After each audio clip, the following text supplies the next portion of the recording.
Well, I would respond to those presently. I will show that the Vice President clearly has no respect for facts or truth and candor. But I wish to make some preliminary comments. It is obvious, judging from the Vice President's conduct over the period that he has been in office, that he has not been able to transition from a running mate playing second fiddle to the main candidate of the MPP, where he saw every opportunity to speak to the people as an opportunity to launch pot shots at President Mahama. That is allowed within the political framework. But it is expected that once you transition to become vice president, you are only a heartbeat away from the presidency. So your conduct and approach must be similar to that of a president. You must bring sobriety and reflection and depth to the office. It would appear, rather unfortunately, that our vice president believes in a jocular approach, an approach that seeks to usurp the function of ordinary serial callers and communicators. How? I mean, look, I have seen vice presidents. I saw Vice President Dakar. I saw Professor Mills when he was vice president. I saw President John Mahama when he was vice president. And then there is a late Parkwesi Emisa, a consummate gentleman. I also saw the late Alhaji Aliu Mahama. All of them brought dignity and some reverence to the office of the vice president. They did not turn every single function, every formal or official function that they went to into a rally and launch completely baseless attacks on political opponents. But he just threw by every stretch. I will come to that. What makes him a joker? You see, there's no shortage of facts to completely blow the vice president's false claims out of water. There's no shortage of that. I will come to that presently. Okay. But I am making a preliminary comment that the office of the vice president comes with some requirements. One of them is sobriety, dignity, reflection, not jocular politics. This vice president has taken too much delight in pedestrian propaganda. He goes on to make claims without regard for the facts. Perhaps he is buoyed on by a certain misleading narrative woven by some sections of the media and some supporters of his, that he's perhaps the greatest thing that happened to the vice presidency of Ghana. You see, to measure somebody's performance, you need to use specific metrics. Okay? You don't simply say that because somebody mounts a platform and grains from year to year and makes claims that are false, only because he's provided sound bites, he is the greatest thing to have happened to the vice presidency. I have told you the list of people who have occupied that office. If you look at their performance, fortunately, even though the Constitution does not give the vice president a specific role, by convention, vice presidents, at least since 1996, have been made the head of the economic management team. So it provides a very objective platform to assess their performance. If you look at it, if you were to use that criteria, Dr. Bawumia cannot hold himself out as the best thing to have happened to the vice presidency.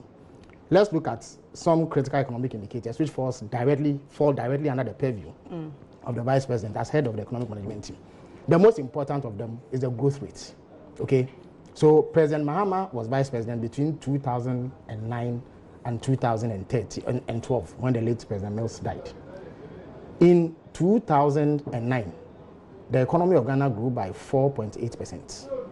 In 2010, we grew by 7.9%. In 2011, we grew by 14.4%.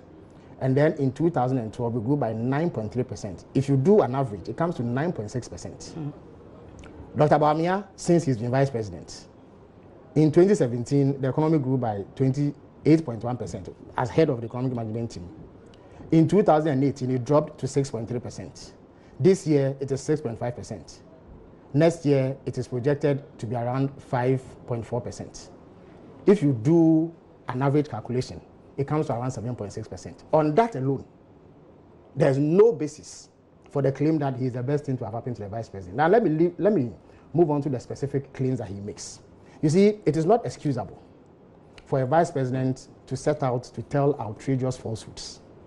There are instances where you can slip a bit, you can make a minor error, perhaps based on lack of a specific set of facts.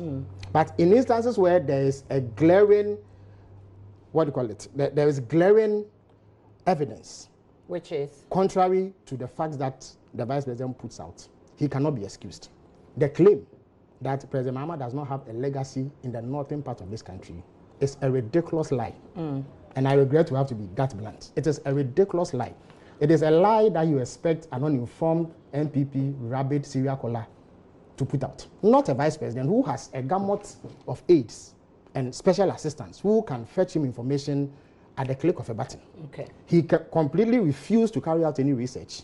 Or if he had that information, he chose rather to be dishonest and put out information that is false. Look, the reality is that there is not a single government under this Fourth Republic that has done more, that has put more money in investments in the people than President Mahama's government. I'm interested in one of the issues that he mentioned, and he stated categorically the SADA project and the Guinea Fowl project. You see, again, and it's one of the projects that many have described as, if you like, a mockery of the NDC government. Well, the only SADA Aisha, paid 32. Aisha, we are familiar with the issues of SADA. Okay. You see, the only mockery. You see, the only mockery here has been what the Vice President has done to himself. He has made mockery of himself. You see, SADA was well intentioned. Are you exonerating the NDC let me make my SADA point. If you let me make my point. You see, SADA was an intervention aimed at improving living conditions in the northern part of this country, the Savannah Belt, the then Upper East, Upper West, Northern region, and the upper part or northern part of the Volta and Bunafo regions. 200 million Ghana cedis. In today's terms, it will be $40 million was put into that. However, it is regrettable that some incidents occurred which did not allow for the objective of SADA to be achieved.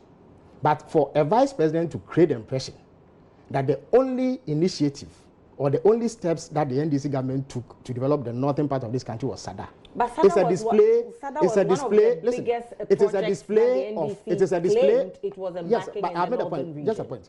You see, for the Vice President to say that SADA is the only metric by which you measure the performance of the NDC in that part of the country, it's a display of ignorance at the highest levels of government. Which other projects? Sector by sector, in the whole of this country, there is no government that has done more than the government headed by President Mahama. And I'll proceed to give you specific examples. Okay, no, so he claims, but we're talking about 50 million. But Aisha, we are familiar. Aisha, we are familiar with what happened in SADA. Okay. There's no point regurgitating it. Okay. We also do know. We also do know that President Mahama. Listen, we also do know that President Mahama took concrete action. No, the President Mahama took concrete action.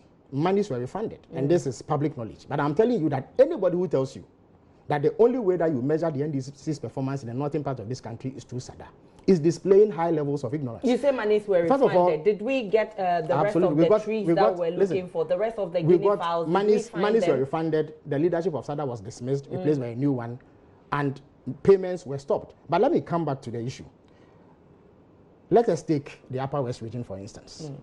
The most significant intervention in the Upper West region in terms of healthcare was undertaken by President John Dramani Mahama. That is a 160-bed Upper West Regional Hospital in Wa.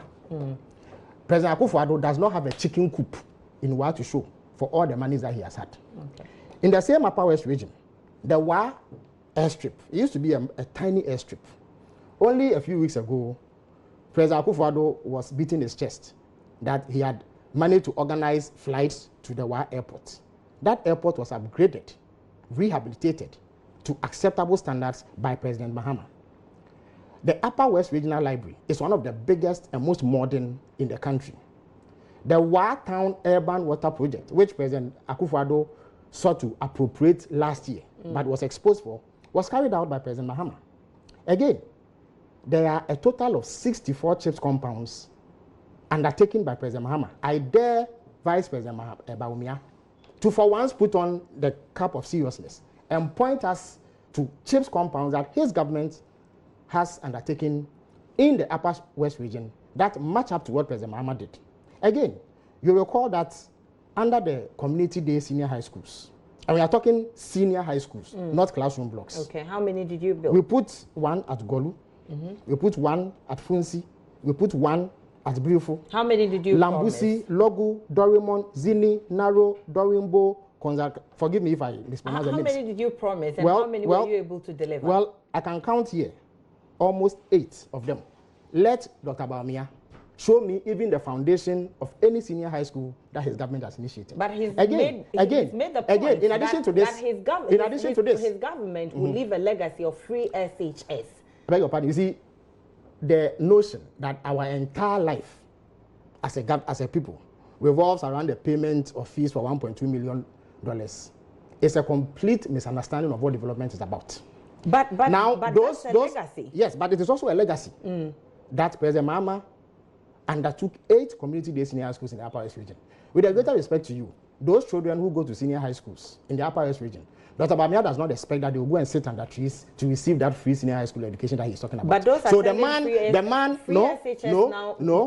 people who sit under trees. Yes, that is because President Mahama put in the infrastructure. It is something Dr. Bawumia's government does not have the capacity to do. In the health sector again, 5 polyclinics were put up at Wenchao, Babile, Ko, Lambusi, and Han. Dr. Bawumia should show us the foundation of any polyclinic that he and President Akufo-Addo have put up in the Upper West region. Again, as many as 641 communities were connected to the national electricity grid under President Mahama. Dr. Bawumia should show us. Indeed, let me tell you something. The NDC moved electricity coverage from 54% in 2009 to 84% in 2016. That is a 30% increase, I beg your pardon. Dr. Bawumia's government has increased electricity coverage by only 1.5%. But they've stabilized the They didn't stabilize anything. They have not added a single megawatt of power. They say they've resolved Dumso. Aisha, electricity is not generated from your kitchen or my bedroom. Okay. It is generated from power generation units. President Mahama, between 2015 and the time he left office, added 2,000 megawatts of additional generation capacity. Dr. Bawumia should tell us whether his government has added a single megawatt of power. But it's a fact that the country was in darkness. That may be true, but as far back as Christmas 2015, Dumso became a thing of the past. Dr. Bawumia and President Akufo-Addo have done absolutely 0% work when it comes to ramping up generation capacity.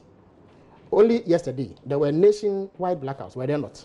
Even when they have been handed over this large generation capacity, in addition to what we have. But that's nothing compared to Dumso during the NDC if President Mahama had not worked so hard to put in the solution to Dumso, you and I will be languishing in it.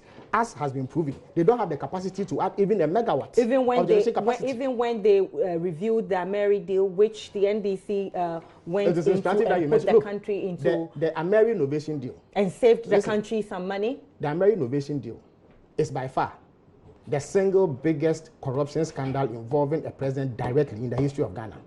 President Akufo-Addo signed executive approval for a deal that was inflated up to $800 million. Which is? When he was found out, he claimed that he was misled. But it is instructive that the man who wants to leave us a legacy is misled to commit this country to $800 million. But that doesn't erase the fact that the Minister of Energy saved some money after reviewing the Ameri deal. The point is that they had wanted to swindle us by $800 million and they were caught flat-footed. But the country was saved some money. That is not the conduct of a president who claims he's leaving a legacy. But the money was saved some money. But the country was saved some money from the deal that the NDC entered into. But for the vigilance of you in the media, the minority and civil society organizations, they were going to swindle us by $800 million. The other legacy they have in the energy sector is the PDI's theft, the PDS theft, where a deal was cooked for cronies of the president to benefit. But they've terminated the contract. Well, it is instructive that it has been terminated, and yet those who engage in the fraud are working free. So when they speak about legacy, there's none. But let me move on quickly and speak about other legacies that President Mahama has in the northern parts of this country. And I challenge Vice President Bawumia to dispute any of these facts. When he goes to the northern region, he speaks about roads. And let me put it on record that the Fofoso Solar Road, I have used that road. It is the best road in the northern part of this country. He says you've completed only one road in the northern region. In Upper East, zero. That is a blatant falsehood, an absolute lie cooked from the depths of hell by the Vice President. The Fofoso Solar Road, I'm telling you, is the best road in the northern part of this country. In addition to the road, there are over 40 community development projects involving schools, hospitals, emergency and accident centers and markets and other projects. The MPP cannot boast of any road that they have constructed in the last 3 years in any part of this country. In addition to this, the Tamale to Techiman asphaltic pavement road was done. Tamale Township asphaltic overlay was done. Asphaltic overlay of roads at Kamina Barracks, Bawa Barracks, Tamale Airport Residential Area were all done. The Wulesi Pandai Road was done. The Nyankpala Tonon Tali Road was done. The Tamale South Township roads were done. Now, the international airport at Tamale is the direct handiwork of President Mahama. It is the direct handiwork of President Mahama. What legacy does President Akufo-Addo have in the aviation sector?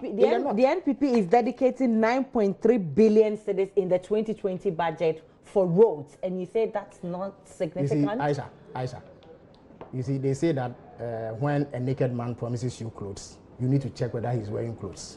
It is not the first time that President Akufo-Addo and Dr. Bawumia have promised us roads. You recall the noise and hoopla made about some money from China. In 2018, they claimed that $640 million had been approved by the Chinese authorities under the Sino-Hydro deal.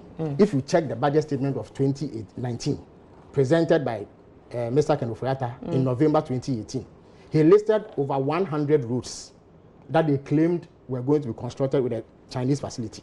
In the 2020 budget, he could not account for even one that had been done. I'm telling you today, if you put your trust in President Akufo-Addo and Dr. Bawumia that they will construct the roads they say they will construct, you will laugh on the wrong side of the mouth. They have no track record.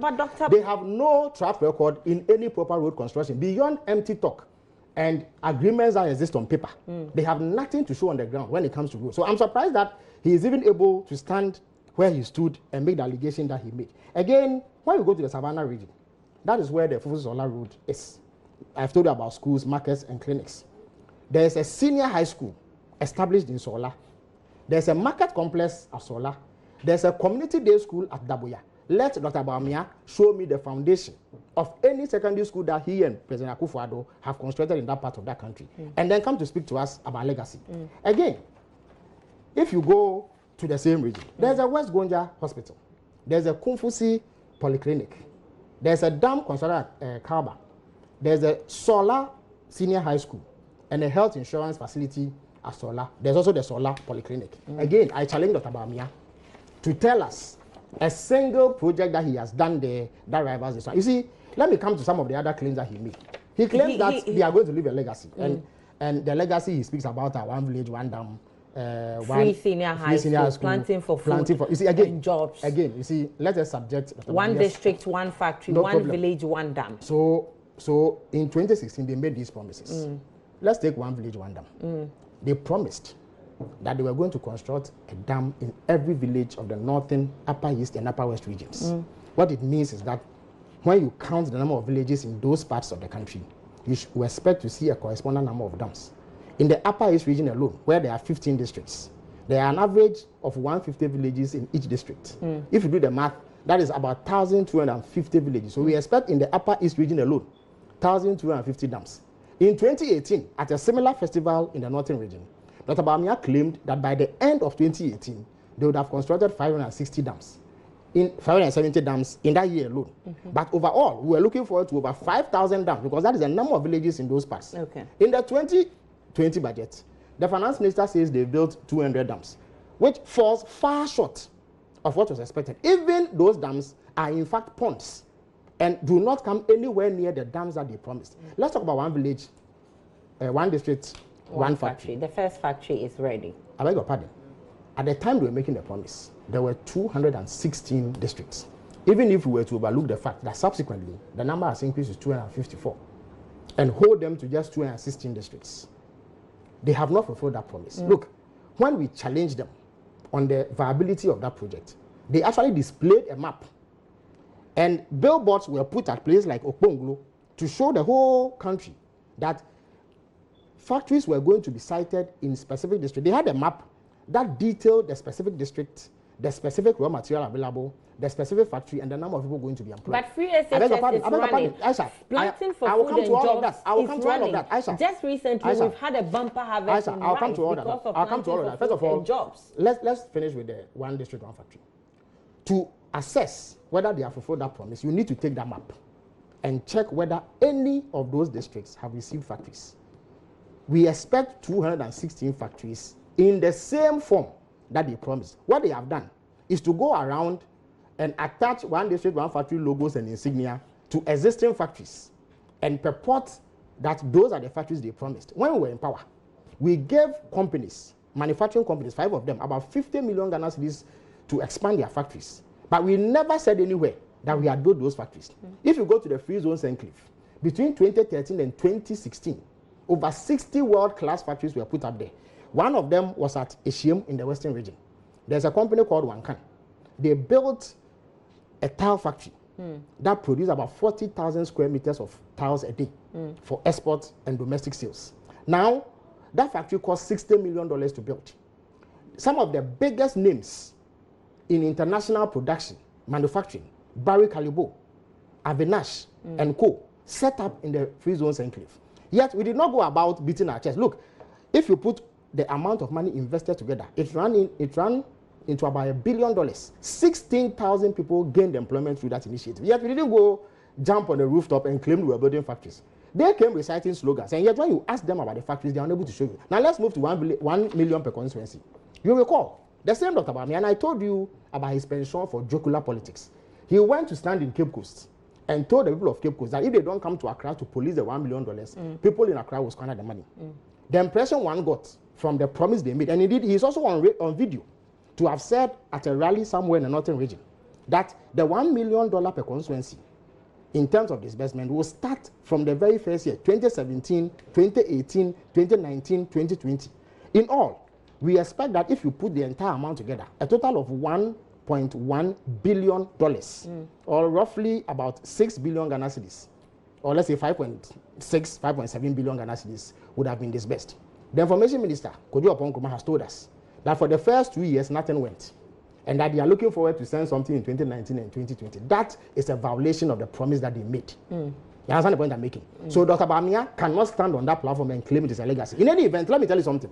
If you put together all the work that the so-called Special Initiative Ministry has done, it is roughly equivalent to the work that President Mahama did, using only the Community Water and Sanitation Division.